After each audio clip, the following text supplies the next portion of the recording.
होता है? देखिए, जब आप ट्रिगो पढ़ेंगे यानी त्रिकोणमिति जी हिंदी में कहते हैं और इंग्लिश में ट्रिगोनोमेट्री बोल सकते हैं आप, तो इसको सबसे बड़ी चीज़ है कि हम इसमें कैसे जानेंगे। तो इसमें कुछ सूत्र होता है, महत्वपूर्ण सूत्र होता है, टूल्स होता है। अगर सूत्र आप रिमाइंड नहीं करेंगे, रिमेंबर नहीं करेंगे, तो आपको काफ़ी समस्याएं झेलना पड़ सकता है और इसमें एक भी सवाल का आप सॉल्यूशन नहीं कर पाएंगे। तो मैं कुछ थोड़ा थोड़ा आपको आज का एक नया टॉपिक देता हूँ, आप इसे याद कर लेंगे ताकि मैं अगले दिन बताऊँ सवाल तो आपको समझने में परेशानी नहीं हो। तो सबसे पहले आप एक श्लोक जाने होंगे, पंडित बदरी प्रसाद बटे हरि हरि बोल। ये त्रिगोनोमेट्री का एक विशेष फॉर्मूला है। पंडित बदरी प्रसाद बटे हरि हरि बोल। अब इसका क्या मतलब होता है मैं आपको यहाँ पर बताता हूँ। देखिए, इसमें आपको कुछ चीज़ें जानना होगा। फर्स्ट में मैं आपको डालता हूँ sine theta, cos theta, tan theta, cot theta, cosec theta, sec theta, ये चीज़ें होता है। अब इसका मतलब क्या होता है ध्यान से देखिएगा। इसको बोलते हैं P/H। दिखाई दे रहा है आप लोगों को? P/H ये हो गया आपका पंडित और नीचे हो गया हरि। ध्यान रखिएगा, आपको मैं याद करने का एक ट्रिक बता रहा हूँ।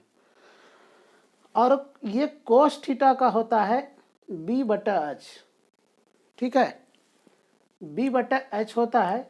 और टेन थीटा का होता है P/B, ठीक है, ये सूत्र है। और कोट थीटा का होता है B/P। कोसेक थीटा चूंकि साइन का उल्टा होता है, साइन का उल्टा होता है, मैं इसके आगे भी आपको सूत्र बताऊंगा, तो इसको बोलते हैं H/P।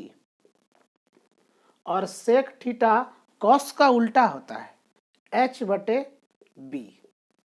अब देखिए, पंडित बदरी प्रसाद, अब बटे जो है सब में देखिए, सबके बटे नीचे H है, हरी हरी बोल हम लोग बोल देते हैं, ठीक है।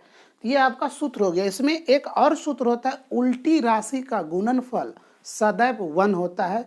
उस चीज़ों को मैं प्रूफ करके भी दिखाऊंगा कि 1 होता कैसे है, ठीक है। तो देखिए अगला सूत्र, ये आपका सूत्र है, फॉर्मूला,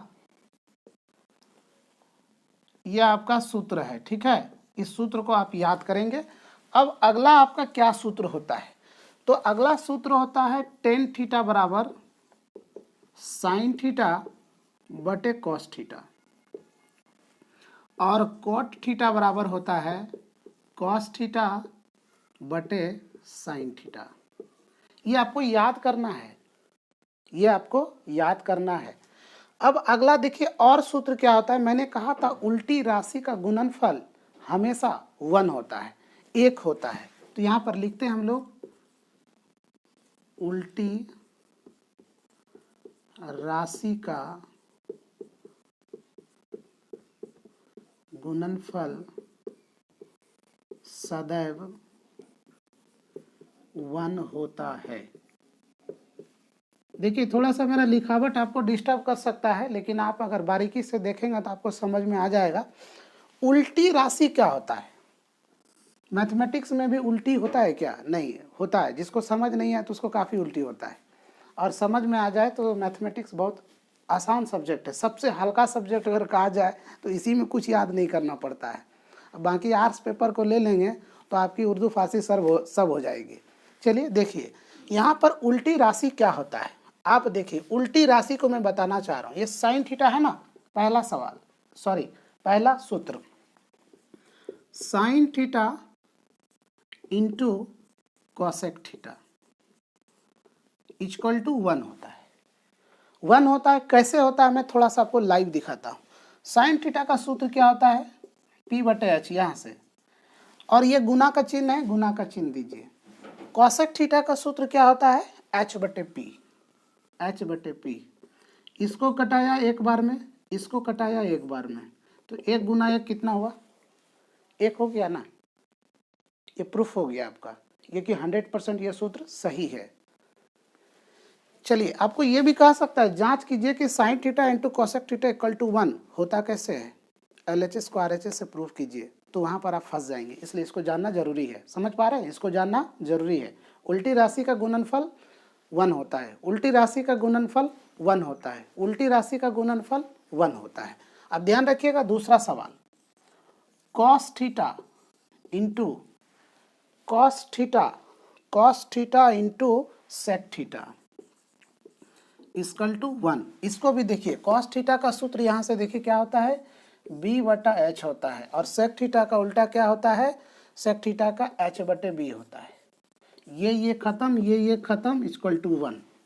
ये भी सूत्र मेरा सही है। तीसरा सूत्र होता है tan theta into cot theta equal to 1। आप बहुत समझदार हैं, आपको पता चल गया होगा कि ये किस तरह से हम लोग याद रखेंगे। ये सूत्र आपका है। अगले दिन मैं जैसे ही त्रिकोणमिति स्टार्ट करूंगा, क्योंकि इस चैप्टर के बाद 2 पॉइंट जो मैंने अगला चैप्टर बताया, उस चैप्टर को ख़त्म होते ही मैं ट्रिगो में हाथ लगा दूंगा आपका, और आप लोग रेडी रहेंगे सूत्र को रेडी करके। तो यहाँ तक आप सूत्र को नोट कीजिए, बाकी और भी कुछ सूत्र हैं, मैं वो बताने जा रहा हूँ आपको।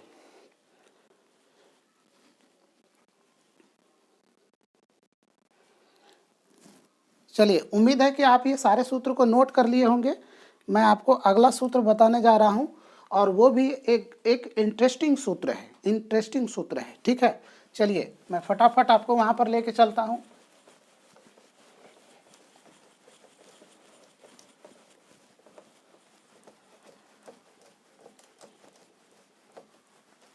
देखिए, अब अगला सूत्र क्या होता है, आप सुने होंगे एक सूत्र और होता है। इसमें सूत्र तो बहुत सारे हैं, मैं आपको बारीकी से सभी लिखाऊंगा, लेकिन एक सूत्र में लिखा देता हूं, और sine square theta plus cos square theta equal to 1।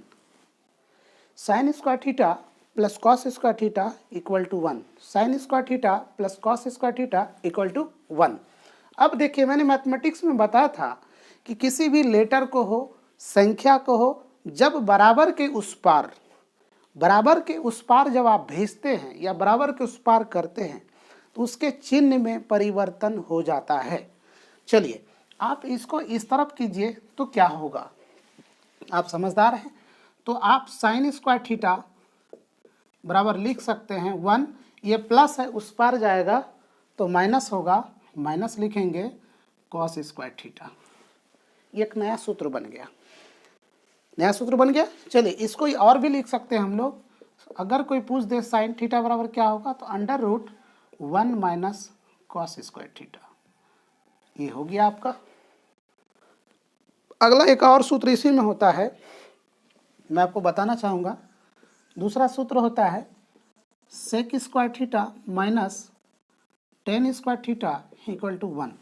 Same condition, same process, बराबर के उस पार करने पर क्या होगा, तो लिखेंगे यहाँ पर sec square theta equal to, इसको इस पार कीजिए, क्या होगा 1 प्लस टेन स्क्वायर थीटा बन गया।